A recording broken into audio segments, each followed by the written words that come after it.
बूढ़े गिद्ध की कहानी। किसी घने जंगल में गिद्धों का एक झुंड रहा करता था। उनका पूरा झुंड एक साथ उड़ान भरते और साथ में ही शिकार करते थे।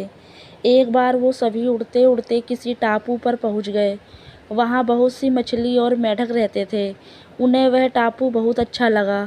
उसके खाने पीने और रहने की सारी सुविधाएं उस टापू पर मौजूद थीं। सभी गिद्ध उसी टापू पर रहने लगे। अब उन्हें शिकार के लिए कहीं जाना भी नहीं पड़ता था। सभी बिना किसी मेहनत के भरपेट भोजन करते और उस टापू पर आसान की जिंदगी जीने लगे। उसी झुंड में एक बूढ़ा गिद्ध भी रहता था। वह बूढ़ा गिद्ध यह सब देखकर बहुत परेशान रहता था। उसे अपने साथियों की आलस भरी दशा देखकर चिंता होने लगी। वो सभी गिद्धों को कोई बार चेतावनी भी देता कि मित्रों, हमें फिर से शिकार के लिए उड़ान भरनी चाहिए, ताकि हम अपना शिकार करने की कला को और भी मजबूत बनाए रखें।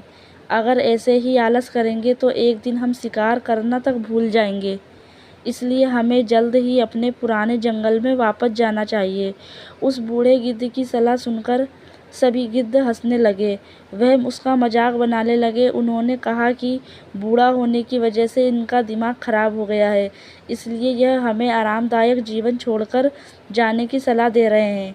ये कहकर गिद्धों के झुंड से उस टापू से जाने से मना कर दिया। उसके बाद वह बूढ़ा गिद्ध अकेले ही वापस जंगल लौट गया। कुछ दिनों के बाद उस बूढ़े गिद्ध ने सोचा कि बहुत समय हो गया, चलो उस टापू पर जाता हूँ और वहाँ पर अपने सगे लोगों और दोस्तों से मिलकर आता हूँ।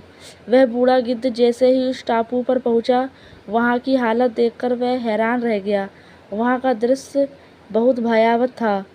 उस टापू पर मौजूद सभी गिद्ध मर गए थे। वहाँ पर सिर्फ उनकी लाशें ही पड़ी थीं। तभी उसे कोने में एक घायल गिद्ध दिखाई दिया। वह उसके पास गया और वहाँ की हालत के बारे में पूछा।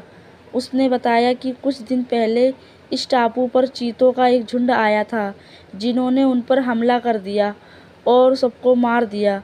हम लोग बहुत समय से ऊंचा उड़े नहीं थे, तो हम अपनी जान भी नहीं बचा सके।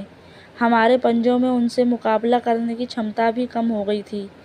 उस घायल गिद्ध की बात सुनकर बूढ़े गिद्ध को बहुत दुख हुआ।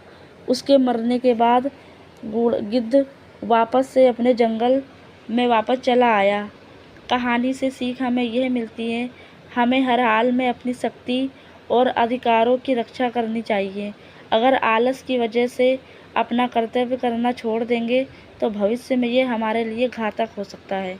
दोस्तों, अगर आपको हमारी वीडियो अच्छी लगती है तो हमारे चैनल को सब्सक्राइब करें और लाइक करना ना भूलें। धन्यवाद।